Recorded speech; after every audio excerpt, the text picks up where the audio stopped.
McGrath comes in, it's on its way, it's there! The miracle on grass! Going with a kick to full forward, Cloak, not quite, Blair, Collingwood back in front. The seed, he delays the give, Franklin, this is Buddy Franklin! This is the greatest showman! Poor fans can't bear to watch. They led by 28 points at one stage, but the perfect storm is erupted. Oh, who else? McDonald!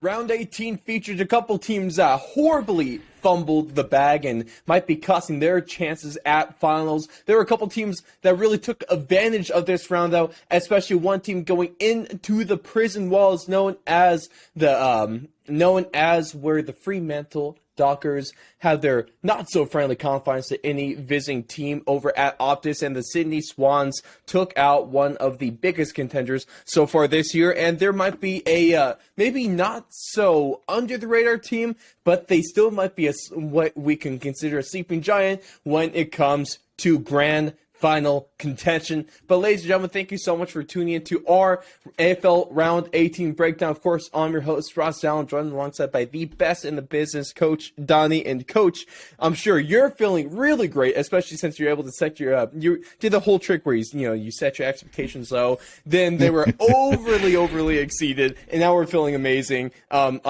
I did the same, and I am just still disappointed, with the Giants. But, let's get on to the good Sydney team. How are we feeling about the Swans and about this round of footy? Oh, an incredible game. And as some people said, is if you just watched the first quarter for the Swans, you're sitting there going, how the heck did they win this game? Because they did not start off well. Again, Fremantle was absolutely electric early, kicking goals, putting a ton of pressure. The Swans were having to kick it out of their defense. But they hit that quarter break. They made an adjustment tactic-wise, and it flipped that game on its head. So the Swans almost like Geelong of old, with a just kick Mark to death. A little bit, but they also were a little bit more. They would attack occasionally. It was just that they didn't want to rush and kick it down the line, because Fremantle's very good at intercept marking. So you're trying to take out a strength from the team you're playing. So very well done, and it kind of made me chuckle a little bit how it kind of flipped the script on at least many of the social media every week that call for Horst to be fired because he has no plan B. So I had a tiny chuckle on that. It's all good, because Sweetie fans are the most. They're easily. For at least what I see on Twitter, from most of the sports I watch, they have to be one of the most bipolar bunch of fans that I've ever seen in my entire life. Oh, man. Everything's great when you're winning. Everything's horrible when you're losing. But when you get back on the winning track, then everyone's amazing. Everyone's all Australian. And then you should extend your coach for 5 years or pay him $1.6 million. Oh, wait, that's what North Melbourne wants to do for some weird reason. And we're definitely going to have to cover that, because, oh, boy, when it comes to dropping 25% for soft cap on your head coach alone, that's going to be an interesting move there, I would say. We're definitely going to talk about North and the Clarko situation. We're also going to talk about, like I said, the surprise grand final contending team, possibly. Going to talk about a team that has a chance to spoil two teams' seasons when it comes down to it, and it's another round. Well, luckily, we had a bit of a break over at least the last week or so.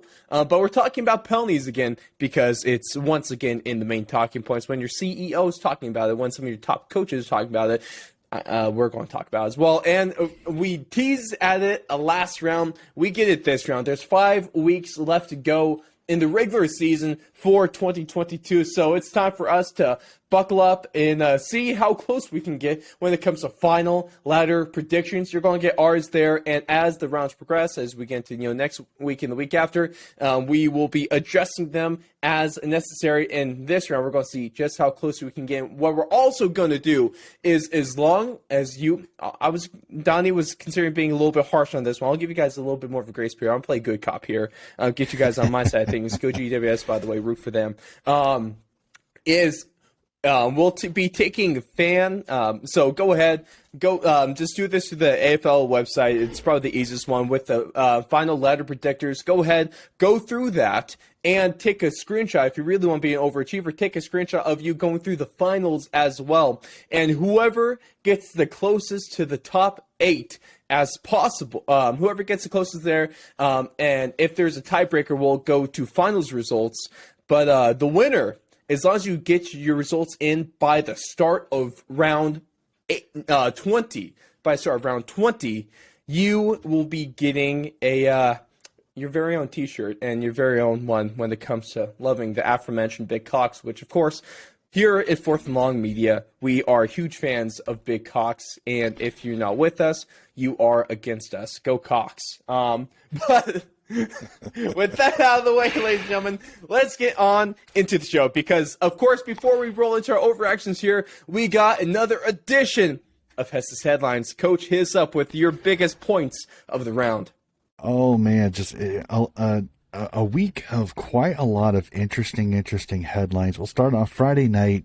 I have to admit, was a little bit as Dougie's Mall Saints to put St. Kilda finals chances on life support, as the Saints' difficult run to the end of the year just gets more difficult with a game that I think the Saints really needed. Both teams really needed this win. It was almost a pseudo-elimination final here.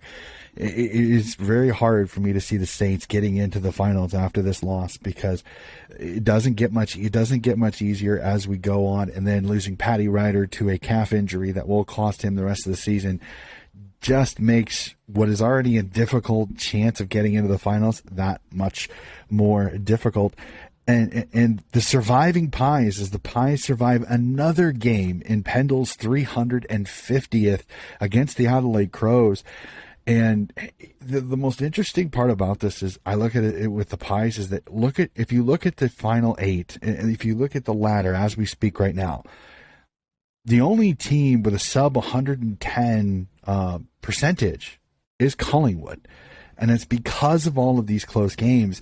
So, yes, they've won 7 in a row, but I'm starting to kind of maybe think that this team is very susceptible to a loss because they keep playing in tight games, and that makes you have to burn that much more energy to win games, because the game isn't over with 8 minutes left in the game in the fourth quarter, when you can kind of pull back a little bit, you can kind of save some energy. So will this come to bite the Pies over these last 5 or 6, these last 5 rounds going into the year, with some teams that I think they're starting to play some better teams as we get towards the end of the year? Yeah.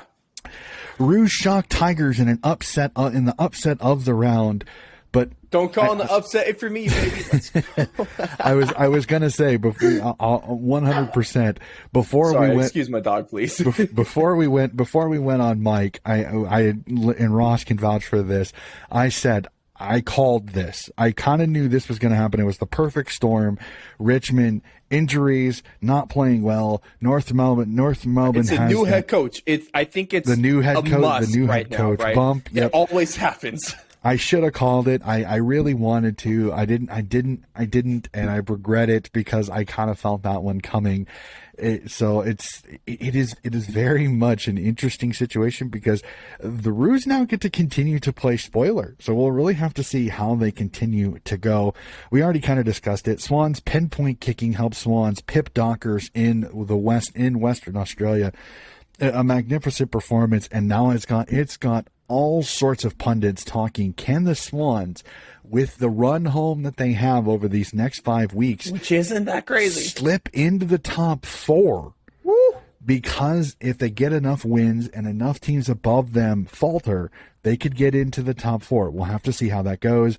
And it's hard not to argue this, though I missed this tip, because I thought Gold Coast would be a little too short. Bombers, good form continues, as it maybe has ended the Suns' final chances in an incredible game by the Bombers. But there is a little bit of this, is this fool's gold a little bit? Is this the Bombers playing free because they don't have to worry about finals, and they're really getting cheap wins, or fake wins, as I've even heard them somewhat called? I don't think they're full-on fake wins, because you can't fake a win in the AFL. I mean, you have to be better than your opponent. Now, did the Suns play their best game? Absolutely not. That was not the best game by the Suns. The Bombers totally and completely jumped on a Suns team that was not at its best. So we'll have to really see. The thing with that one, the scoreboard. When I first looked at the scoreboard and then watched the game, the Suns, obviously, like you said, they didn't have their best game of footy by any stretch of the imagination. But it was, I was almost willing to give more credit to the Bombers because this might have been the best they looked all year. I would not disagree with you. I think they played super well. I mean, Draper's goal of the year candidate there against Mavia Chol was absolutely fantastic. And it shows you what some energy and a player doing stuff like that can do for a footy club. Like, I think Sam Draper could be their ruck of the future. Like, he's playing out of his skin now, and he's still relatively young. He's still learning his craft. So it'll be fascinating to see how that goes, but just an incredible game. And again, the Bombers, like North Melbourne, like GWS, like Adelaide, they're going to be the ones that are going to manipulate the finals, even more than the finals teams, because if they nip a finals team, it could completely flip how this ladder goes, considering it is tight. It is tight in this finals. I think there's going to be a lot of movement over these next 5 rounds. It's going to be fascinating. Yeah, I am beyond excited about that one. That's going to kind of give me a little bit of a teaser for what's soon to come for our ladder predictions a little bit later in the show. Donnie has one that's super close, and my 8 and 9 teams are split just on the basis of percentage points, and it's not that large of a margin either. So go ahead, stick around, see if you can guess which 2 teams are going to come down between. I think you might be able to, but also I think there's a decent chance that they're not exactly who you expect, at least who makes it in. But of course, on the back of the Hess's headlines, we're going to jump into our overreactions for round 18 of the AFL season. And now, for those that don't know how this segment works, I got 3 statements for Coach Donnie here, and it's up to him to determine if it's indeed an overreaction or if there's actually some truth to it. And one of the first ones I want to throw at you is an interesting one when you take a look at the schedule of this team, because statement number 1, Donnie, North Melbourne is going to spoil 2 teams' final hopes by the time that the season is over.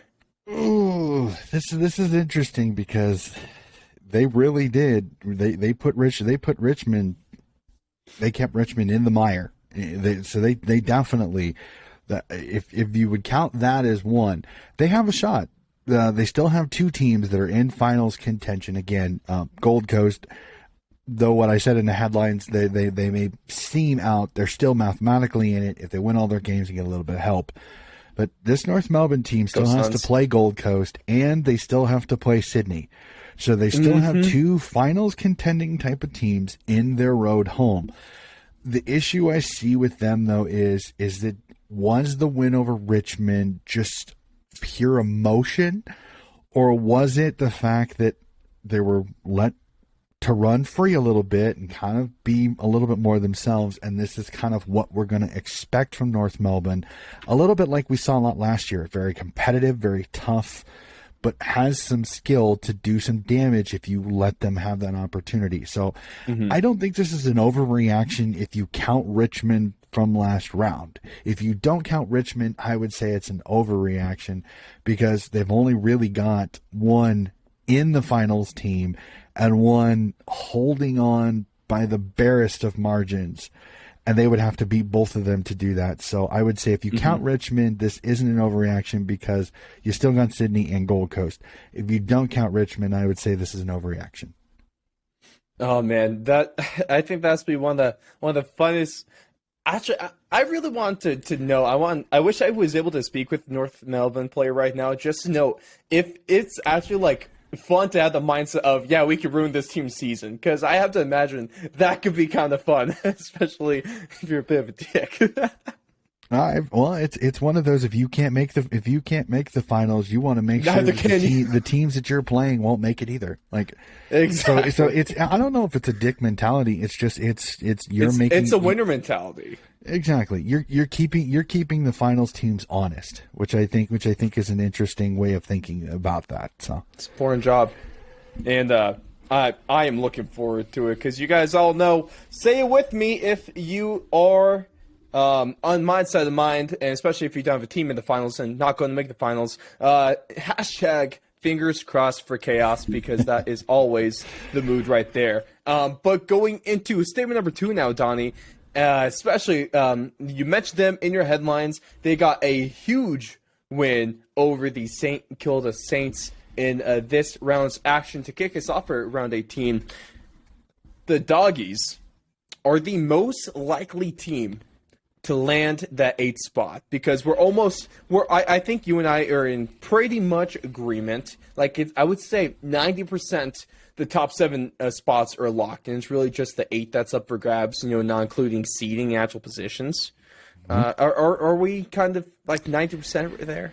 Well, if it's hard to argue that you aren't, because just looking at the ladder, really at 7th spot, if I believe correctly, that is either Carlton or Collingwood. It's one of those two. You got Carlton, and they are 2 games ahead of Richmond, who is currently. So 8th. I think honestly, looking at it, the top 7 is set. I think I think 7 of your 8 teams in the finals are set. Now, when it comes to the Doggies being the most likely, I'm gonna say this is an overreaction because unfortunately these guys go through a gauntlet over the next 3 rounds. They play number 2 Melbourne, number 1 Geelong, and number 4 Fremantle in the next 3 weeks. Oh, that's not great. That is a dangerous situation there because they could be 0-3 over these next 3 rounds with only 2 games left, and they're still almost 2 games out of the finals currently. So unless they can steal one against one of those 3 teams, which looking at it, you got a chance this week at Marvel. The Doggies play well at Marvel, so you're going to give them a little bit of a sniff. Plus, the D's were less than impressive against Port Adelaide, so you would somewhat give them a tick. Cats right now, legitimately best team in the league. There is no argument right now. I just don't see the Doggies going down to GMHBA and winning that one.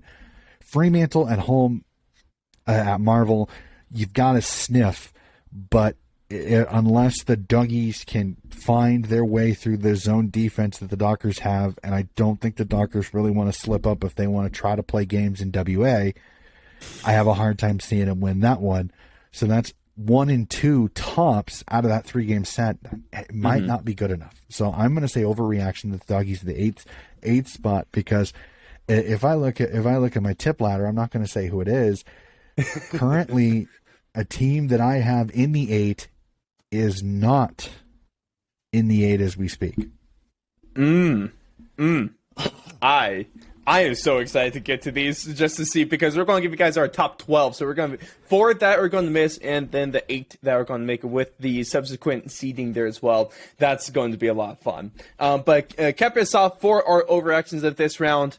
And I was maybe kind of alluding to them a little bit earlier in the show, and this is one that we've kind of talked about this over the last couple rounds, and also Donnie kind of hinted at them during his headlines here, and so that might give away his answer. But statement number 3 is that Collingwood is the biggest sleeper pick to win the grand final. Oh, this is an overreaction upon overreaction. I don't like They're winning games, okay, legitimately. They're winning games, you can't not. But they are winning games against not the best of opponents in very close games. And like I said, I think that's going to come back to bite them. And I'll tell you this, it'll be very interesting to see where Collingwood ends up, at least in my tip ladder. I think some people are going to be a tiny bit surprised in where Collingwood ends up at the end of the season in my ladder predictor, where they Collingwood drops out of the top 8. Interesting. You'll find out. I'm not going to say anything. Either he's having a really good poker face right now, or I actually kind of got something there. I guess we're going to see. You already know my answer. Any team that has Mason Cox is going to have one of the best abilities to win the grand final. That's what happens when you have the greatest American to ever play in the AFL. You have the greatest American Australian to ever play in the AFL. He is the greatest from one whole hemisphere. In fact, from 3 quadrants of the globe, Mason Cox is the best player to ever be in the AFL, and there is no doubt about that one. Shout out to Big Cox. And my statements are way smaller than he is, so I'm not even making overreactions at this point. This is not even part of the segment. That's just who the Collingwood Magpies are. And I was telling Dinah, I can't wait till GWS trades away Tim Taranto for both Grundy and Cox next year. It's going to be a great offseason that I am so looking forward to. They're going to get them. They're going to get Clarko. And then, would you know, Toby Green is going to win the Brownlow next year, and they're going to win the grand final. That's just how it is. I'm sorry for spoiling next season to you guys, but I went to the future. I saw exactly what happened, and that's also that's just fact. It's just fact. And I will stop talking on my ass, at least for the next 2 minutes, because that's going to do it for our overreactions. Let us know your thoughts. Drop them in the comments or hit us up over on socials at Fourth On Media on both Instagram and Twitter for myself. And you can find Donnie at Coach Hess40 on both platforms as well. Is North Melbourne going to play spoiler to 2 teams before the season is over? Are the Doggies the most likely candidate for that 8th spot? And is Collingwood the biggest sleeper pick for the grand final at the moment? But we're going to switch things up a little bit in terms of order, saving storylines for the last bit of this kind of the first bulk of the show, so we can get into our ladder predictions for that. So what that means is that What the Blank is coming early, ladies and gentlemen, because it's time for one of our favorite rounds where I like to put words into Coach Johnny's mouth, and that is, there's nothing he can do about it because I write the script, damn it. I think really the best part is part of this, Johnny, I'll be real with you. Part of it, I do take it as a bit of a challenge to force you to say something you might not necessarily want to. Sometimes I do that, sometimes I don't, sometimes I just want a great answer. But Coach Johnny is a great answer machine. So go ahead and enjoy this one, because with What the Blank, for those that don't know how this part of the show works, I got 3 statements for Coach Johnny here, and it's up to him to determine or to fill in the blank with whatever he so chooses. There's a blank either at the beginning, the middle, or the end of the sentence, and Coach Johnny fills it in with whatever he so pleases and deems necessary or the best fit. And what we're going to start off with here, statement number 1, Donnie. And, oh, man, this report kind of worried me, but at the same time, I still don't think that's going to be enough just because of how much of a dumpster fire they got going on right now. But, with that being said, it would take blank for Clarko to coach North Melbourne next season. Is it $1.6 million, or is it a little bit more than that? Or less? I hate putting a financial figure on this because it doesn't have to be finances, but what would it take? It would take blank for Clarko to coach there. I think it's going to take a ton to get him to. I mean, he's a former North Melbourne player, so I think there's a little more interest than I think there was originally thought of. So I don't think it's as far fetched as some people may originally believed. But I'm looking at it as Clarko's places to go are dwindling by the day because St. Kilda re-signs their coach, Gold Coast re-signs their coach. If Essendon continue to win, he's not going anywhere. So, I mean, it's right now, Clarko has 2 options. Go to North, go to GWS. So it really is. I think it's going to take a ton because honestly, and this is my personal thought, if the AFL as a league had its way, he would be at Greater Western Sydney because you would then have that marquee coach and a marquee name in the western side of Sydney, where it is more rugby than it is footy. So to give that to maybe help with the expansion of footy in western part of Sydney. So I think it's going to take a ton to get Clarko to stay at North Melbourne because I think there's going to be a little bit of a lean job by the AFL to try to get him up to GWS unless GWS decides to go another direction. I will take that. Luckily, I think what the I kind of end all be all here is not necessarily the money, but it's the coaches that they can put what team can put around Clarko, and as well. I think that it might be a weird oversimplification of it, but I think he's going to coach the team that's closest to finals, and I still think that is the GWS Giants. Even though there's a lot of things wrong with them, one positive is that they have a pretty dang good list, at least on paper. So. Give me Clarko, and then give me a flag, because we're going to have a great time, and we're going to have a party. The legendary the biggest thing, though, GWS is great, but the issue is that they are very tight salary cap wise. So I think unfortunately they are going to lose Tim Taranto most likely. Yeah. The issue is, do they get anything back coming back the other way? Because there was talks of Grundy, but the issue is I think Grundy's going to be more expensive. So if you try to do a Grundy for Taranto trade, you then probably have to lose Bobby Hill and maybe another, just to be able to fit Grundy in that salary cap. Honestly, right now, my thought is that I think Taranto will leave GWS, but I think Grundy's not going to go to GWS. I think Grundy may go back to South Australia if Port Adelaide can find the picks to be able to bring him.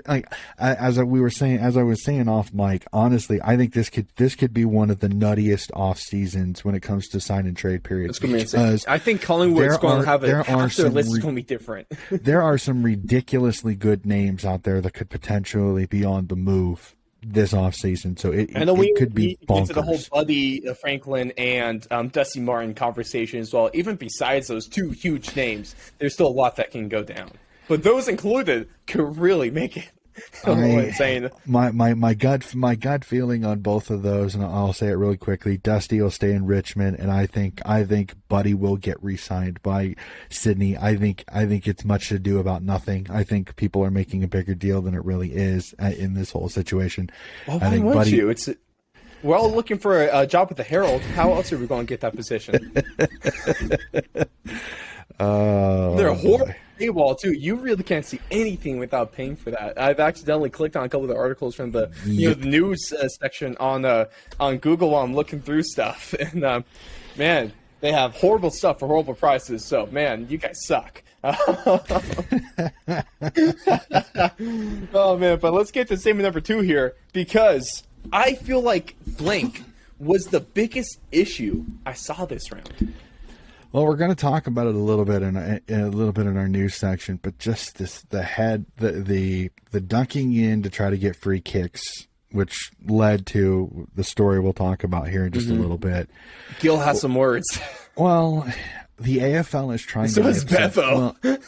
Well, we'll get into this much more in depth in just a little bit, but I just honestly, the narrative on both sides has issues on both. I'm trying to stay as neutral on this because I see merits both. I see merits on both sides.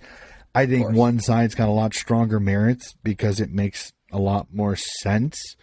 But like I said, I'll go a little bit more in depth just here in a little bit. But I think the ducking issues and the Ginnivan no calls / calls were the biggest drama coming out of the weekend, besides some of the results. Yeah, there was a lot of ducking issues with play this round. I'm glad they're finally fixing these ducking problems that we're having with the rule set, because it's a big ducking mess. I wouldn't go that far as to fixing it. They're making an attempt. Okay, fine. We're trying to. We're going to put a little bit. We're going ducking try to ducking fix this, and we're going to see what we can do, because Gil doesn't give a duck right now. Are they trying to silly putty a small crack, or are they trying to silly putty an open gash here? Oh, we're going to put a piece of gum on the Hoover Dam. That's what we're going to do right here. Pretty much. Oh man, but we kind of talked about before the show too, and I just gotta say right now before we hear from Donnie, I'm glad. I mean, first of all, I think it's badass that we're doing all these, these retro jumpers. A little bit for, I think, is it the last round of the season we're doing these for? I think it might be round 22. Wearing them this round, but a lot of teams are just they're coming out with retro. They're coming out with retro jerseys. So we're getting the retro jerseys pumped out, and I'm still waiting for GWS to reveal theirs. Of course, I'm just I don't know if I could really go with retro on that one because they really haven't really changed it. I think we need a little bit. I did see a thing that I think those badass charcoal ones, the women will be wearing those this year, which I think is pretty sick. The women will be wearing the charcoal. That's an amazing decision right there this season, which is pretty sick, since especially now that they're not playing in the summertime. So, I also told Dunny that also with this whole retro stuff, yes, Port Adelaide, don't worry, I didn't forget about you guys and your prison bars, because yes, it's so stupid that every team is going to be able to get the retros except for Port Adelaide. Makes no sense. Bring back the prison bars already, you cowards over there at the AFL. So of course I haven't banned you guys yet. I'm still 100% on your boat there. And I gotta say before we get to Donnie's statement here, I am a huge fan of the jumpers that Frio is busting out because, yes, if we're being honest with ourselves, no, they're not. They don't look that good, but they look like they're straight from the 90s. One of my favorite eras of uniforms for any sport is baseball uniforms from the 90s, especially the sleeveless ones. Bring those back, please. Do us all a favor. Let's go. So those Frio jumpers remind me of those. Looks like it's fresh out of the 90s. It's so bad, it's so good. Just like the Batman series that involved George Clooney. So I am a big fan of that. And I'm glad we got this, and that's my side of things here. But to stop the teasing, statement number 3 for you, Coach. The team with the best retro jumper is blank. Oh, jeez, this is one of those. There's people in Reddit like going, Coach, you know what to say. And I'm like, oh man, I'm going to try to go as neutral as possible. And I'm thinking about some of these retro jumpers. Because some of them are really cool. Again, these Fremantle ones are, as we stated before we turned on to Mike, they are so interesting. They're almost good. So I'm gonna go Fremantle. I love the color explosion. I have to, and I know it's maybe recency bias. And again, I love the old school Sydney V, red V, but it's very simple, very classic. I know I kind of liked. It does not have the pop factor of what the hell's going on. And I kind of liked the Geelong ones when they played Melbourne when they had the collar. Like those were pretty cool too. So I love the throwback jerseys, the Guernseys or the jumpers, whatever you want to call them. We're going to get chastised for either thing I think we use. You can, as long as you say Guernsey, as long as you don't say uniforms, I think we'll be okay. But sorry, the best uniforms in the Fremantle uniforms. No, my favorite uniform is the one that the referees wear, Donnie. Especially when we get closer to playoffs. Yep. Now that they can't call them white maggots anymore, so pull back an old one there. Pissing off everyone. This is great. Oh no! So I like these Fremantle ones. They're like I said, they're so unique. You gotta give them. And again, pulling back the old original Frio colors of purple, green, and red is pretty sick. So I'm gonna give them a little bit of a nod on this one. Port Adelaide, yes, I love the prison bars. I think those are absolutely fantastic. Like I said, the collared Geelong ones were pretty sick. It's hard to pick one, but those Fremantle ones they're wow. They're something. They are an experience, right? I will say it that way. They are an experience.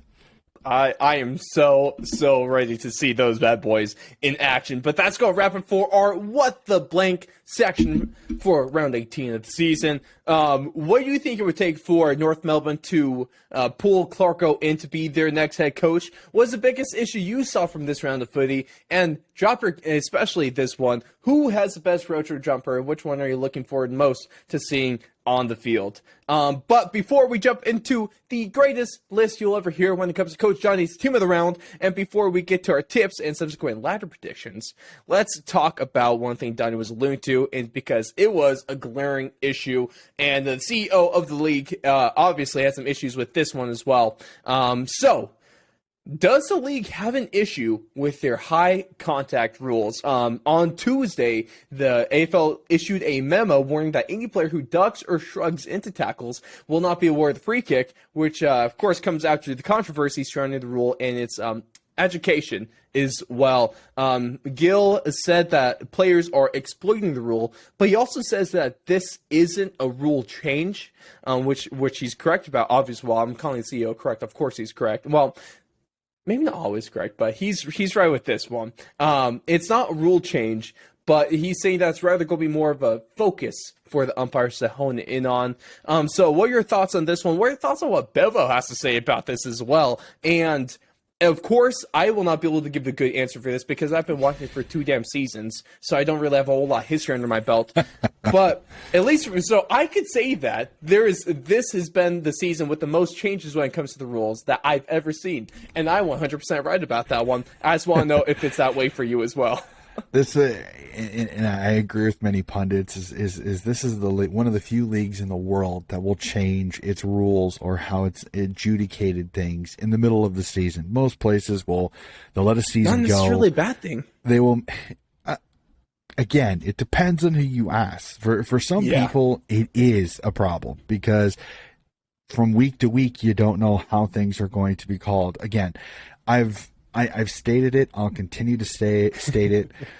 This is a sport that's difficult enough to adjudicate and to call calls. So when you do make changes, it is very frustrating because as soon as you think one way, it could be another way 2 weeks from then. So here's the way I look at it, and I've heard both sides of the argument, and both sides have merit. Do I think one side has much more merit? Yes. Okay.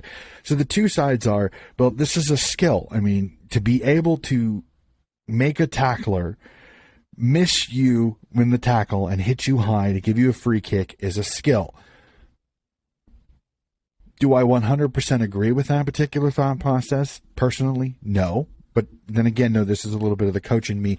I don't like gaming the system. I mean, is it skill to draw the guy into the 10-meter safe zone? Well, it's like to draw it to American fans. It's like I think we all remember the Derek Jeter hit bats play a few years ago against Tampa Bay, where he played it off like he got hit, and during a press conference, he basically admitted the ball hit the knob of the bat.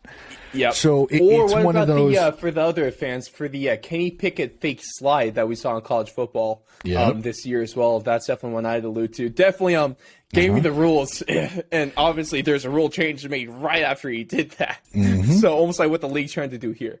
Yeah, so you kind of understand it. Again, it's you're manipulating the game because of the way the rules are written. So like I said, those plays are not illegal, but they're really not part of the game. It's gamesmanship of the game. Which again, is it wrong? No. Is it a little dirty? Some people would say yes. So that's that side. Again, I don't think it has as strong an argument as some people think it really does have. The other side is I agree with this, is that with the issues that they have had with concussions, telling guys that it is okay to lower yourself to where you get hit in the skull is not good. And it doesn't look good for the game. I don't like it. Do I think Jack Ginnivan has become a villain because of this? A lot more than I think a guy that has never really been called out for doing it in Joel Selwood. And again, some Geelong fans are going to bristle because I've smitten the name. I've slandered the name of Joe Selwood. Let's be honest. If you're not a Geelong fan, you know Joel Selwood is notorious for finding a way to put himself in a situation where he's going to get clocked in the head so he can get a high tackle. So I'm not going to beat around the bush. Again, do I respect Joel Selwood as a player? Yes. Do I think he's as great a player as people think he is? I think he's got some parts of his game I wish he never did because he's too good to do that. Kind of like Toby Green with some of the BS that he does What are you talking about? He's never done anything. Everything. He's a perfect player. He's a perfect person. He's never even come close to touching an umpire. I don't want to hear. Dude, I'm drowning over here. Witch Come hunt. Witch hunt, Donnie. The AFL hates him. Scapegoat. The AFL doesn't hate him. He's just he's earned a moniker, whether he's fully earned it or not. Again, that's up for discussion. And he's an innocent man. He's never done anything wrong in his life. Again, yeah, not so much. Okay, so again, do I like this change personally? Yes, I like this change. I agree with what a few pundits have said. I think they should full on stamp it out of the game by making it to where if you duck and get tackled, that's your prior opportunity. That should be holding the ball if you can't get it out. So other team gets a free kick then? Basically, yep. Yeah. So if you duck and get tackled, you better try to get rid of the footy because that's your prior opportunity. Better in your opinion, I mean, they might not do either of these things, but in your opinion, what would be a better way to confront this solution? Would you rather give so if someone tries to duck into a tackle, you give the opposing team a free kick or a 50-meter? Which one do you think would be more fair? I think the free kick would be enough to start kind of stamping it out because if players know that they're not going to get it's one of those again. It's like leaning into a pitch inside in baseball and getting hit with it. That's why they made it to where you have to make a reasonable attempt to get out of the way, or you're not going to get the hit. By the way, shout out to all my play crowders. You guys are the best. Yep, the hit batsman. So I think if you adjudicate it pretty damn tight to the interpretation, I think you can stamp out a good majority of this. I'm going to drop my knees so I get hit above the shoulder so I get a free kick. Like that's kind of the mental thought process there instead of, hey, I can probably beat this guy by stiff arming him or giving him a step and being able to get by him. No, these guys are they're trying to accept the tackle so they can get hit over the shoulder instead of trying to earn their way past this tackler and potentially get a shot on goal. So it's like, I don't want younger generations doing this because they're much more susceptible to concussions if a tackle comes in just the right way. If you get caught in the jaw at a younger age, it is much easier for you to get a concussion. So I don't want younger ages doing this. And unfortunately, as they've said, as much as professional athletes say all the time they don't want to be role models, well, they're going to be for kids that play that sport. So teaching them not to do that is something that needs to be done now. Do I think Bevo is correct complaining about this? No. Again, Bevo sometimes he makes some stances. I'm just kind of like, I really don't get his stance on this. I really don't. That's safe to say. Again, and Bevo's allowed to have his opinion. I'm not going to say he shouldn't express his opinion. I just think he's not thinking about this fully when it comes to his discussion and argument over it. So, again, I think he's really kind of made it a part of his existence to try to give AFL as much hell as he can. And he's if done a pretty good job in doing journalists it as well. I remember that from the beginning of the season. Oh yeah, he's got a few. He's got a few that are on his what list. So he definitely has one of those. He probably keeps a little black book in his back pocket. I'd be surprised if he didn't. Yeah, that's gonna be fun. But on the if I want to bring a positive, Donna, on the bright side, how long has it been since we've really had to talk about the whole I kind of forgot the way we phrased it. That's how long it's been since we talked about it. But, the whole raising the roof, putting your hands up in front of a ref or in front of an ump. Don't kill me, please. We haven't talked about it. We haven't had to talk about it for like a little bit. So they dialed back the interpretation a little bit, and it happened like 3-4 rounds ago. It's happened a couple of times. There have been a few abuse calls, but they have been pretty obvious. Like they have been like guys literally screaming at the umpire, which I'm just kind of like, well, luckily because that was kind very of goes well to my learned. mid-season rule change stuff. Yeah, you're right. But with the whole mid-season rule changes AFL's been making, pretty much all of them have resulted in a net positive for the league. So I'm okay with this, and that's part of why I'm trusting the AFL with their decision here, because they're kind of they've proven themselves at least. They haven't shot themselves in the foot with these rule changes, so I guess we'll give it the credit there. So maybe we'll just see where we can go from there. Let's knock on wood on that one. There's still 5 rounds to go. Let's knock on wood. Not barking. I'm taking care of my fiance's dog, ladies and gentlemen. So, luckily she's mostly deaf anyway, so I'm sure that knocking didn't bother her too much anyway. Yeah. Oh, I love you, though. There you go. Good girl. But with that being said, ladies and gentlemen, it's time to roll into our finals predictions. We've been teasing a little bit, and it's about time we get here. So the way we're going to do this is by we're going to give you our top 12 here, and we're going to go through. I think what we're going to do, Donnie, the best way to do this is you give your 12 through 9, I give my 12 through 9, and then we go through from 8 to 1. All right? Sure. So, hit us. Who is barely missing the finals? All right. And this is how close it is. From 12th and 11th both end up with 40 points, 8 points back of my 8th place team. Okay, I'm there with Finishing 12th, a little bit of a surprise here, is the Essendon Bombers. Oh. With 40 points. Yep. 40 points. Some big wins late in the season, including a round 23 upset of the Tigers. Gets them up to 40 points, who are my 11th seeded team, also with 40 points, also missing the finals. So the Tigers fall out of the finals. They are not in the 8. My 10th seeded team, just missing the finals by a full game, will be the Gold Coast Suns. And in ninth, also missing out, is the Western Bulldogs. Oh, snap. Okay. I think we can make some guesses on who his 8th team is right now. For me, Essendon did not make as big of a jump that you had. I have St. Kilda dropping down to 12. I have 11. The Saints at 13th. Ooh, 13th right there. 13th. Yep. I think the worst part about this list, or the most painful, is that my Giants dropped to 16. When you're only better than North and West Coast, it's not great. Me too, and I only have them 4 points ahead of West Coast at the end of the year. Oh. Yep. I have West Coast. I have North Melbourne with 8 points, West Coast with 16, GWS with 20, Adelaide 14, and Adelaide 24, Hawthorn 14, 32, St. Kilda 36 at 13. Ooh. Yep, that's it's pretty damn close right there. I gave I had both North and West Coast finishing with 12.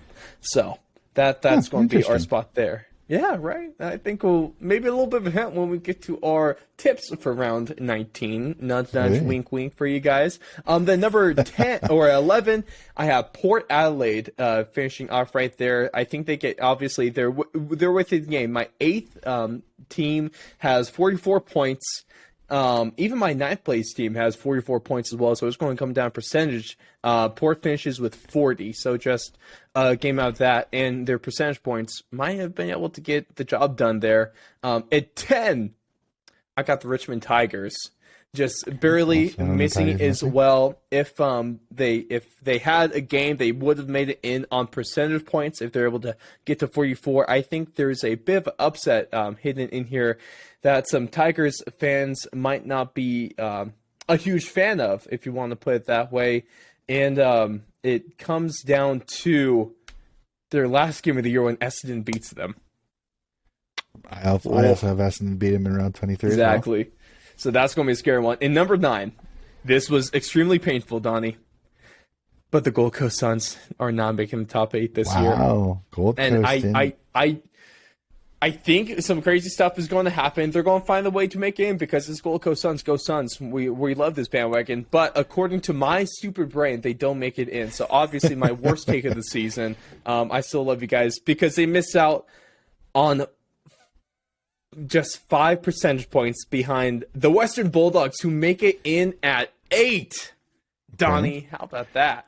Doggies in at 8th. Ready? My Doggies in 8. My 8th place team is the Collingwood Magpies. They just barely make the finals with the sub 100 percentage of 99.2. Ooh, not evened great. up with the seventh place team at 48, but the percentage gets them in eighth. Who's at 7 then?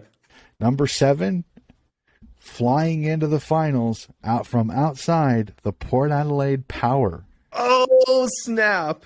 Ending with 48 points at the end of the year and winning the derby, the showdown in the last game of the year to get them into the finals. That is incredible. I freaking love that. So Collingwood and Port are 8 and 7. Number 6 for me is the Carlton Blues. Number 5 is the Sydney Swans.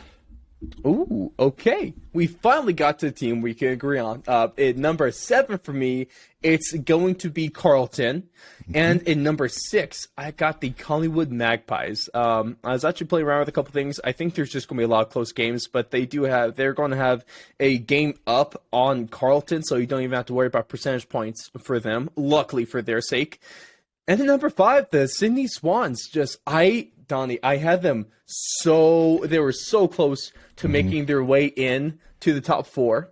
And you want to know what's funny? One of my biggest determining games of this that would throw a wrench in a couple team seasons is Friday, August 19th.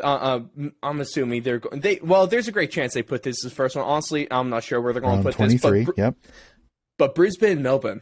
So this is the game I highlighted that's going to have the biggest effect on the ladder, because right now I have Melbourne winning this game and they're going to finish. We'll get into the top 4 here. I have Melbourne winning, beating Brisbane. They move into 3 and Brisbane drops to 4. But if the Lions win this game, the Lions move up to 2 and Melbourne drops to 6, with Sydney making it into the top 4. That's right? crazy. Isn't that a bit of a change? Yep. So with mine's pretty much the same. It's pretty much the same. What we'll go through the top 4 is I have Brisbane 4th, Fremantle 3rd, okay, Melbourne 2nd, and Geelong 1st. But as you said, that game, that round 23 matchup on that weekend most likely will be the Friday night game. If I switch the winner to Brisbane will be 2nd and Melbourne will be 4th. Oh, this is a big game no matter what you do. For me, flip 2 and 3. Freo fans, with your amazing retro jumpers, I have you guys making your way into number 2. And Melbourne finishing 3rd just because, over a few games, Melbourne has some winnable ones. I think they beat Brisbane. I think they beat Carlton. But also, I'm calling because, of course, here you guys get a bold tip, possibly in advance round 21, because Collingwood beats Melbourne at the MCG. So that's my bold tip of the round, locked in for round 21 already, Donnie. That's how crazy and arguably stupid I am, but that's where I'm riding into. Obviously, if they win that game, it's going to be a little bit different. But also, I think one of the biggest curiosities of the game I had as well is another Friday night game that might be able to bump Melbourne to 2 or Freo to 5, because in Optus Stadium, this one is going to be a killer. Freo and Melbourne in round 20. I got Freo winning. Yep, I do too, because I just as you were saying that, I just flipped that game from Fremantle to Melbourne. If I flip that, Sydney jumps into 4th and Fremantle drops to 5th. Ooh, boy. By my percentage, I think Sydney would jump in by percentage, by almost 4 points percentage wise. Sydney would then go into the top 4. Yep. This is so much fun. But based on our predictions, the only team that is unaffected by a lot of this is going to be the Geelong Cats, I have them finishing a game above second place. So I have them at 72 points. And again, we're kind of going off our tips here a little bit. I don't really see a danger game. Like this week is somewhat a little bit of a danger game with Port Adelaide. But I mean, you're round 20 minutes. You're talking. They don't play. They rest Dangerfield. Is that correct? Well, they get the Western Bulldogs round 20 down in GMHBA, and like I kind of said, I don't see them losing that one. You get St Kilda, who is playing like a dumpster fire right now, also at GMHBA in round 21. Round 22, they get they get the Gold Coast Suns up at Metricon.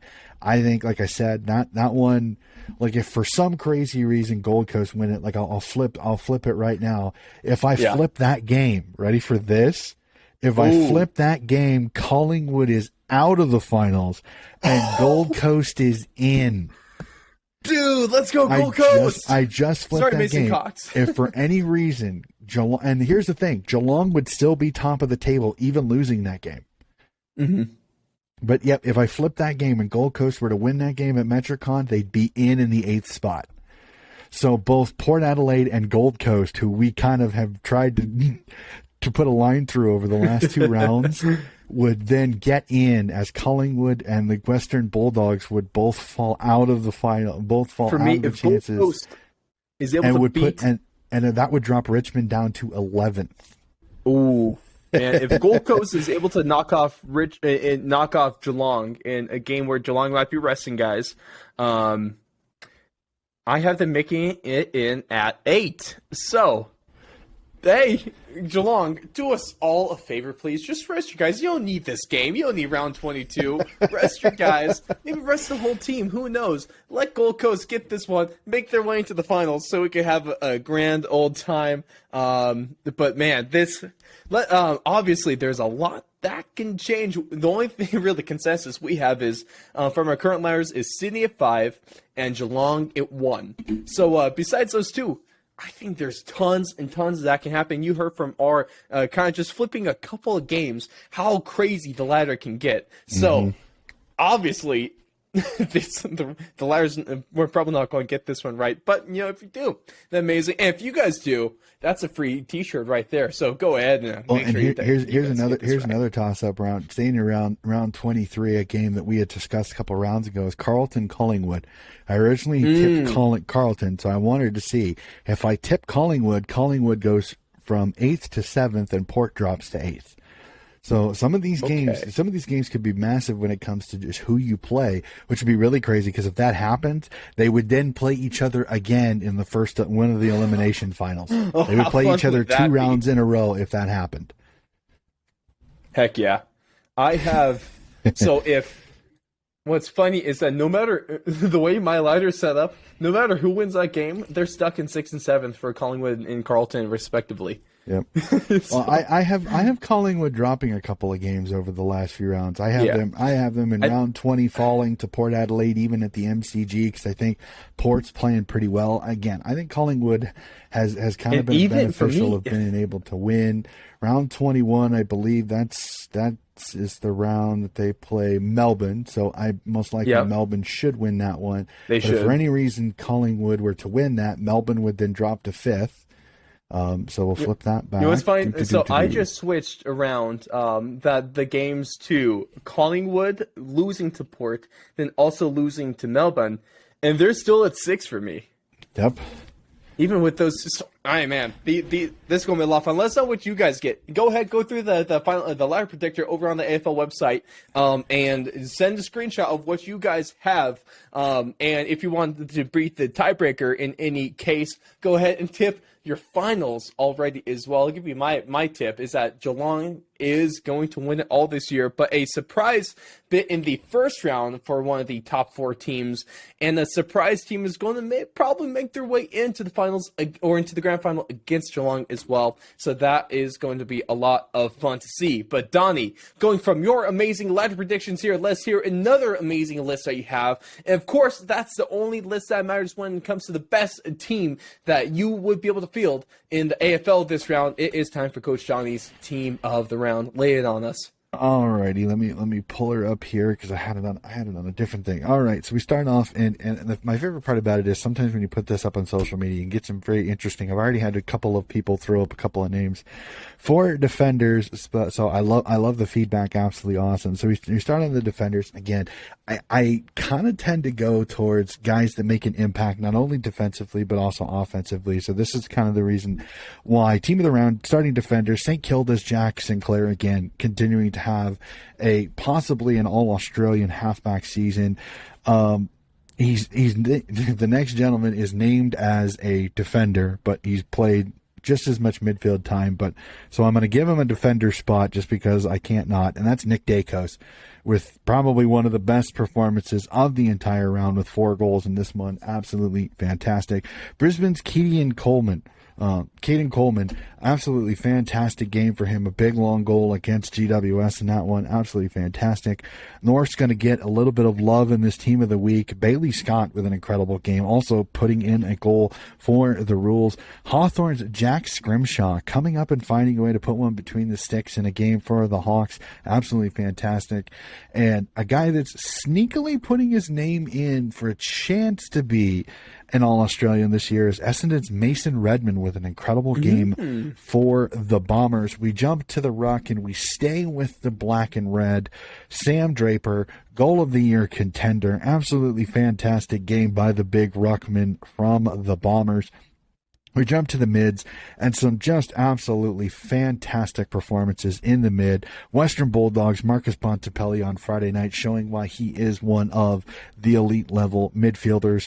I'm going to give this guy some credit because you play 350 games and then you ball out in your 350. Collingwood's Scott Pendlebury. Got to give you a little bit of love. Best midfield performance of the round goes to Brisbane's Hugh McCluggage. Another 4-goal game by the young middy from the Brisbane Lions. I got to put him in there, as most Sydney fans like to call him, the Chad Warner, with another incredible game for the Swans. And last but not least, even in a losing effort, Travis Boak with another great performance for the Port Adelaide Power. We jump to the forwards, and it's a lot of names that we all know.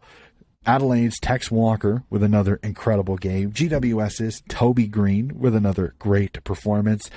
Probably with one of the biggest goals of his entire career is North Melbourne's Cameron Zerha getting the winner over the Richmond Tigers. Might have even been the best on the best in play out of the entire comp this year. I think Seven gave him that. Really, there's one from each section that you could really argue with, and it's coming up here in a little bit. Hawthorn's Luke Bruce, an absolutely incredible game for the Hawks. The reason Melbourne beat Port Adelaide is Keziah Pickett with 6 goals up at Alice Springs. Hard to argue that. And Jake Stringer doing Jake Stringer things for the Essendon Bombers. We jump to the bench, as a nice member of the social media person said, putting Tom Barras' performance on the bench is stiff, but there are some guys that had a little bit more of an impact on the game than just defensive marks and stuff like that. So that's why that happened. But again, to each their own. Everybody values different things. This is not a homer pick. I got to give it to him. An incredible goal from the boundary. Sydney's midfielder Errol Goulden had an absolutely incredible game. Love it. By the youngster from the Sydney Swans. Ruckman Todd Goldstein, absolutely fantastic in the ruck for the North Melbourne Roos. Definitely continuing to play well. And last but not least, forward from the Brisbane Lions, Cam Reyna is the final member of the team of the week. Again, there are no bad arguments in this. I love the banter. I love the discussions. Absolutely fantastic. And this is not easy sometimes. Sometimes I am literally trying to pick between hairs here on who gets in and who doesn't. So absolutely fantastic team of the week. I think obviously you have your job, you have your work cut out for you, because there's when it comes to some positions, and especially the bench, you are going to be splitting some hairs. So that's one thing everyone has to do is see. One of the things I love, I'm not saying anything did this for you, or at least not this round. I know it's happened before. Is they say, "Oh, why did he make that?" It's like, well, who should make it over him? Give me your justification for that. that's the fun part. I've done that before, and a lot of times they come up with really good cases, and that's the one thing is I like having those discussions. Those are fun. Like, I just don't like when they come on and they're like, "You're an idiot." I'm like, okay, well, state the obvious, sir. What? Okay. What am I an idiot reason for? why I'm an idiot. right? Give me a viable excuse. I might actually agree with you. We'll have to see. And the easy thing is, man, if you just call me idiot, it's one thing. But if you call me idiot and give a reason, like give me a reason why I'm an idiot, there's so many for you to pick as well. So if you can't even give me one, that's just on you. That's just a lack of paying attention, because I give you guys so much ammo every single week. So if you can't find a good reason why I'm an idiot, then that makes you the idiot, my friend. But let's go ahead and we're going to cap things off here, ladies and gentlemen, with our tips for round 19 of the AFL season. We might have alluded to some of them already, but we're going to give you our official ones. And I think some of them from last round hit pretty well. I had a pretty good round. I went 7-2, and I was very happy with my North Melbourne pick. And I believe the Doggies were also an underdog, so they hit as well. If Gold Coast they kind of disappointed me. And Sydney, while I really shouldn't really be a fan of them, considering where the location of my favorite team, they're fun. What can I say? And I'm here for you, Donnie. They pulled out wasn't going to look like after the first quarter, even the first half, but they pulled out a great game there at Optus. So those two games are the ones I got wrong. How did you look last round? I was 6-3. The thing that got me was the Gold Coast Essendon game. I thought it was pretty. I thought I was looking pretty good there for a bit, but Gold Coast just kind of fell apart in the second half. And North Melbourne again. Melbourne. I really wish I would have tipped them. I really did. It's the one that I'm kicking myself the most, but because I saw it coming and I just should. It's a good thing you didn't go in on Port Adelaide beating Melbourne. I thought that one was one of those that honestly, if Keachiah Pickett isn't playing that day, it would have been a genius tip, because I think Port Adelaide played better than Melbourne for most of that game. It was just Keachiah Pickett had the game of his life at the absolute perfect time. Perfect time. So or the worst time, depending on who you are. Well, yeah, it depends on what team you're barracking for. So, but it's 6-3 is still not bad out of 9 games. It's still pretty solid. But it's the one that got away with the North Melbourne tip is the one I'm just like, darn it, I should have tipped it. But absolutely, I give you my adoration, sir. You had the cojones to take it. You got and you hit on it. So. There we go. That's what I'm here for. That's definitely up there with my tip of Sydney over Melbourne about halfway through the season as well. So I'll take those. You guys can almost sometimes, maybe, possibly bank all your money on my bold tip of the round hitting, because 66% of the time it hits every time. And we'll see if that can do the same with my bold tip for this round. But start us off on Friday Night Footy. We go over to Marvel with Richmond and Freo. One of the conversations I remember having, I believe it was last year, was all those Richmond fans bitching about having a home game at Marvel, even though it's like right across the street. So they're going to have that ability to bitch about this as well. No, I'm just playing with you guys. I love my Richmond supporters. I just give you a hard time because you are a extremely devoted fan base, I think is one of the best ways to say that. But Freo, traveling away from the friendly confines of Optus Stadium, I got them on this one. I'll take the very, very slight betting favor here, and I am with 57% of tipsters according to the AFL website.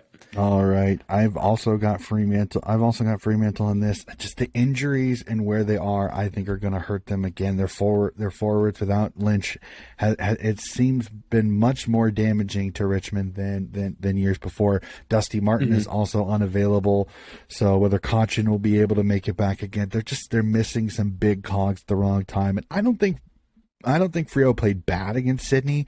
I think Sydney's game plan just literally was the kryptonite to Fremantle, and Fremantle didn't adjust to it quick enough. I think Freo bounces back in this one, even in Victoria. I also have the Dockers in this one. Now, this next one as well, I was really considering tipping North for consecutive rounds, but I like Hawthorn a little bit more in this game. I kind of went back and forth on this one. The odds don't agree with me. The tipsters don't agree with me when it comes to how kind of close I feel this game to be. But I will take Hawthorn. But, man, watch out for North again. Yeah, this is another one, at least in the tipping ones that I do. It's 90-10, which I'm kind of surprised. I got 88. Surprised more people didn't flip to North Melbourne a little bit. But again, I think North Melbourne was playing on a lot of emotion on that one. They got, like I said, a cherry ripe to be beat Richmond team. Hawthorn's playing better footy. I think they're kind of starting to find what's going to be their kind of style next season. So I'm going to tip the Hawks in this one as well. Now, this next one, I guess you can call it a trap game. Donnie, you might want to put on your pessimist hat, call it a trap game as well, because I don't think Adelaide's necessarily going to get blown out, but this is a very winnable game for the Sydney Swans. This is a game that they really should win, especially having taking place at the Sydney Cricket Grounds. And if they're any team that we think they would, if they can just go ahead and beat Freo and Optus like that, you better hope that they don't lose to Adelaide. I'll take the Swans. I kid you not. There are a lot of Swans fans that they are sweating bullets going into this game. Don't blame me, man. When you got a man like Tex Walker. Because of they look at Gold Coast earlier this year. They look at North Melbourne, which they didn't lose, but they damn sure tried their best to lose it. So Sydney has underperformed against lower ranked teams. So this is I'm gonna gauge this. I want to gauge this off the first 10 minutes. Does Sydney come out punching and kicking like they normally do, or do they come out flat? If they come out flat, they are ripe for an upset. If they come out punching and kicking, this could be a long game for Adelaide, because Adelaide is not the most accurate goal-kicking team. Tex Walker is solid, but after Tex Walker, it gets a little suspect. Where Sydney has Papley, they have Heaney, they have Franklin, they have Armadi, they have their midfielders even with Goulden, Warner, and Parker. So there's a lot of weapons that can put points on, that can put scores on the board. Hopefully not points. I'll say that. So I'm gonna tip Sydney in this one, but I'm with a lot of the Swans fans. I'm nervous about this one because this is the prototypical. This is the prototypical, as we said, trap game where Swans coming off a big win. They're coming home. Everybody's telling them, "Ah, you should win this one. This shouldn't be a problem." These are the ones that terrify me because you can't take this Crows team lightly, because on their day they can compete with anybody. Absolutely. 100% there with you. Now, this is another game that can get a little bit dicey, but especially with being at the Adelaide Oval as well, not a tough ground to play, to be the away team on. But Geelong is clearly the best team in the league right now. They've been the best team in the league for the last handful of rounds, and there's no way I tip against them until they give me a legitimate reason to. Even then, I still might tip them. I'll take them over Port. Geelong wins this, but Port Adelaide gives them one hell of a fight. I want to see what this game is like mid-fourth quarter. Mid-fourth quarter, if this is 2 goals or less, Port Adelaide's in with a sniff. But Geelong is so good. That defense for Port Adelaide is going to get tested the way Hawkins and Stengel and Cameron and all of their forwards are playing right now. They are a nightmare team to try to match up on right now. So I'm going to tip Geelong. Yes, it's at the Adelaide Oval, but this is going to be a cracking game. I think Port Adelaide's going to be in it. I just think Cats too good, too strong. Cats win this one. But I think it's closer than some people think. Now, this next one, go over to the GABA, man. I really want to make this game my bold tip of the round. You guys are going to have to wait for that just a little bit longer. I really want to tip Gold Coast over Brisbane. Now, if we're taking a look at this a couple rounds ago, I probably would have pulled the trigger on it. Especially if it wasn't at the GABA, if it's at Metricon. I am 100% pulling the trigger on this game. But with how they've looked over the last couple rounds, I am tipping Brisbane. But man, I think if there's going to be any kind of, I guess, at least when it comes to the odds or perception even, if there's going to be any big upset around, it's going to be, it could very well be Gold Coast taking on Brisbane. And I would be so happy. Go Gold Coast. I'm 100% with you on almost everything that you said. You'd have given me this tip 2 weeks ago. You'd given this game 2 weeks ago when Brisbane had all their outs and Brisbane wasn't playing well and Gold Coast was coming off that scintillating win over Richmond. I would have tipped Gold Coast and would have tipped Gold Coast all day. But Gold Coast absolutely craps the bed in their last game against Essendon, and I think all of the momentum for that team is out the window right now. Mm-hmm. So I'm gonna tip Brisbane in this one because Brisbane's just a little bit more talented than Gold Coast at this present point. Gold Coast will be in it. Gold Coast has enough talent; they'll be in this game. Mm-hmm. I just think the class and overall skill of Brisbane is just going to be just the tiniest bit too much. I think this next game is going to be the most, in my opinion, the most curious one. I think, or at least results-wise, this is one I'm looking forward to the most this round, and that's the Doggies against the D's at Marvel, because I think if the Doggies can catch Melbourne early, I think they have a really great chance of taking this game. If Melbourne's able to play their style of footy, obviously they can pretty much beat anyone, I think, except for the Cats at this point. The D's are still really good. I'm going to tip them over the Doggies. But, man, if this is a statement game for any underdog, watch out for the Dogs, man. I got Melbourne in this one, and I think this one could get ugly because, again, Timmy English is going up against two of the best ruckmans in the league. Two of the best ruckmans. I think Oliver should be back this week, which might be the worst possible news. Bailey Smith is back, so the Western Bulldogs will play much better in the midfield. I think this is going to be kind of I almost kind of go down to which dysfunctional forward line can get functional. Like, and it's the weirdest sentence, I know, but I just kind of think that I think Melbourne is going to get a little bit more service. And if Ben Brown can kick goals, if Keziah Pickett can keep up his thing, I think Melbourne's just got a little too much because Bruce is still coming back from the ACL. Ugle-Hagen is still very inconsistent for me. So I trust Melbourne's forward line just a little bit more than I trust the Western Bulldogs, especially considering the Western Bulldogs defense is atrocious and the Melbourne's defense is very, very good. So D's for me on this one, and I'm worried this could get ugly if the Doggies can't get up on the D's quickly. Mm-hmm. That's why I'll hang my hand that they have to give a jump on them early. It could be a really close game, or it could be a total blowout. That's kind of why I'm looking forward to this game in terms of results, because I honestly, it could go in any direction, and I wouldn't be super surprised about this one. When it comes to the next game, there's only one direction where I think it's going, and I'd be surprised if it's anything but a Carlton win. I will not be tipping the GWS Giants this round, especially with Carlton being a finals team, and they need to get a little bit of a mojo going before they hit this fairly tough last stretch to their season. So if they're going to get something going now, build some momentum, it's going to be against the Giants. Marvel Stadium doesn't help GWS either. I think Marvel Stadium fits the way Carlton plays a little bit. I think GWS will be in this a little bit more with a sniff, just because again Carlton's defense still has some issues. They're not 100% yet. Mm-hmm. Mitch McGovern potentially could be back. Whether he slots in the back or not will be the $1 million question here. I'm going to tip Carlton in this one, but I'm sneaky thinking GWS is going to be competitive in this game, because this is a game sometimes Carlton could falter because they take a lower seeded team lightly in a game that Carlton cannot really lose if they want to contend for top four. And just real quick, before we get to the last two tips, I do apologize if my dog is making some noise with her collar. She is trying to dig a hole through the blanket right now.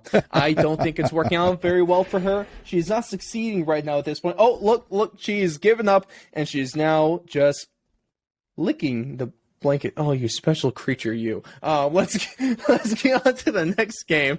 Let's head on over to the MCG, where we got Collingwood taking on the Bombers, and this is an extremely, extremely interesting game. Definitely has upset written all over it based on how Collingwood's recent play has been, based on the bit of a hot streak that Essendon has been on over the last couple rounds as well. I am going to go with Collingwood, but man, I really would not be shocked if Essendon pulls this one off. Alrighty. Here it is, ladies and gentlemen. Here it is. I am not normally a bold tip person, but I have I'll earn off. Not maybe. just one, but I have two. I have the Bombers in this one because I think, as I stated all episode, I don't like the way Collingwood is keeping teams in the game, and this is a horror opponent. Team playing better footy, team with nothing to lose, team that has a rivalry with you and a chance to screw up your finals opportunity. This is ripe for an upset. I'm going to be the first one to go with my bold tip of the round. My bold tip of the round, I think the Bombers knock off the Pies and put the Pies a leg or two back from where I think a lot of people thought they could be. So I have the Pies in this one. Love it. I love it. Or I really love Bombers it, Donnie. in this one. My apologies. Oh, that's a great tip right there. But we're going to cap things off with our last game of the round, going to Optus. We got the West Coast Eagles taking on the struggling St. Kilda Saints. And Donnie, you guys have been, everyone listening, you've been waiting for it. I think this is the latest my bold tip of the round has ever come so far this season. But here it is. The West Coast Eagles, as about the $2 underdogs, about only 25% of the tips is going with them. They are going to pull it off against the St. Kilda Saints. They're going to officially put a skewer in St. Kilda's finals hopes. And they're going to, they're a team that's way out of the finals right now, but they're sure as hell going to play spoiler. Oh, where did we say this game is being played at, sir? Oh, we said it's at the not-so-friendly confines of Optus Stadium. Oh, you aren't the only one with a bold tip because I also am going with the West Coast. This round, my friend. Yep, I am going with the West Coast because, and here's the reason why. Paddy Ryder is not playing in this game. Another injury, unfortunately, is going to cost him his season. And St. Kilda is rudderless right now. They are not playing well. You lose. Nicely. Making Rowan Marshall have to play ruck for most of this game, I think, is a disaster situation here. West Coast is much healthier. They're playing much better, and they're at home. This is a trap horror game and timing for the Saints after everything that's been happening over the last few weeks. This just screams bad idea. I am also going to tip the West Coast Eagles to get a major upset this week and kind of pretty much fully put the dagger in through the Saints' finals hopes, unfortunately. Oh, I'm so sorry, Saints fans. After the little bit of hope they got, how they finished off last season, they're in fairly similar situations a year apart, compared from then to now. And I feel bad because it's probably going to end exactly the same way, if not even worse. They're going to end the season. So sorry, guys, but we're going to see if West Coast can pull this off and actually make their homes at Optus actually feel like home field advantage for once this season. But, ladies and gentlemen, that's going to wrap it for our tips for round 19. And that's also going to do it for us here for our round 18 breakdown. Thank you guys so much for tuning in, especially if you're one of the very few ones, I'm sure, but one of the very lucky few, one of the amazing ones that stuck here all the way to the end. Of course, you find the rest of our content over at YouTube, Spotify, Apple Podcasts, Rumble, all that fun stuff. Donnie has been dropping some amazing interviews recently. Give us a little bit of heads up on what we have to look forward to after we click off this video. Oh man, if you catch it, just yesterday I had the extreme pleasure of talking with AFL inaugural Collingwood captain Steph Kiochi, an absolute superstar that she is. Such a fantastic interview. What a great chat that was. You find out a little bit about her history and the fact that she, as a Collingwood player, grew up as a Carlton supporter, and some of the fun stories on that. Absolutely fantastic. And just some heads up, I have a couple of interviews coming up at the start of the month. I have a very fascinating chat with another sports journal, Miss Kirby Fenwick. I've got that one all set up. And then what I think is going to be another fascinating one is a professor in Melbourne who's done some studies in the sporting realm on fandom in different sections. Miss Dr. Casey Simons, who I've also got another interview. So those two chats are coming up soon. AFLW season preview will come up here in the next few weeks as well, getting us ready for AFLW. And as always, my AFL reviews are coming up. So I've got some things coming in the pipeline. I'm also looking at slowly starting to get my off-season Donnie's Disposals interview series, which I think I'm going to go this year. I've done Americans, I've done Aussies, but I want to go a little bit further into footy. We've chatted a lot of AFL and AFLW, so I'm thinking about going into locals. So if you're listening to this and you are a huge supporter of a local club in the VFL, the Sandful, and the Waffle, please reach out to me. I'd love to have a chat about your local club, your fandom of that club, why you support that, and where they are in the country, so I can find out a few more clubs throughout the country. I think this will be a fascinating off season. Most likely we'll be doing that in January and February when I have no footy to talk about this year, with the women's season moving up to the late winter there, early spring, where it is fall up here for us. So it's going to be a damn good time. Donnie's been producing nothing but amazing interviews, so I'm super excited about that one. I will give myself a little bit of a plug as well. Just dropped on Wednesday an interview for all you MMA fans out there. Just interviewed former Tough 29 contender, current Eagle FC fighter and Eagle FC vet, Ryder Newman. Is probably one of the funnest interviews I've ever had the pleasure of conducting.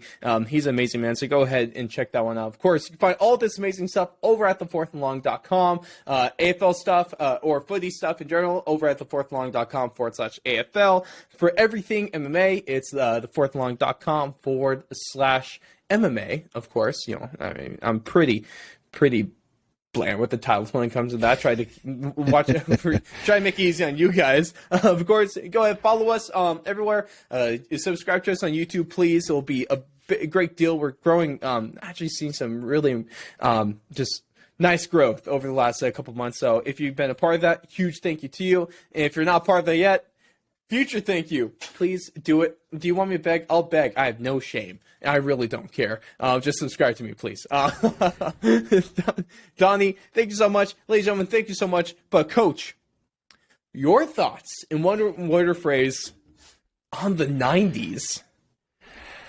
Oh, easy way to say that is those were the glory years for me. That was my childhood, and just all the things that I grew up with, and so many fond memories. And there are times that I chat with people who are around my age, and I go, weren't those the times? Really good TV shows, really good people, and it's just such a great time. So it just reminds me of my childhood. And the 90s was my childhood. So whenever I see those real retro jumpers we were talking about, I just those disposable cups, I like everywhere had them, and, like with the same design, the one I'm talking about, like the red Solo cups, or no, I forget what I forget what they're called.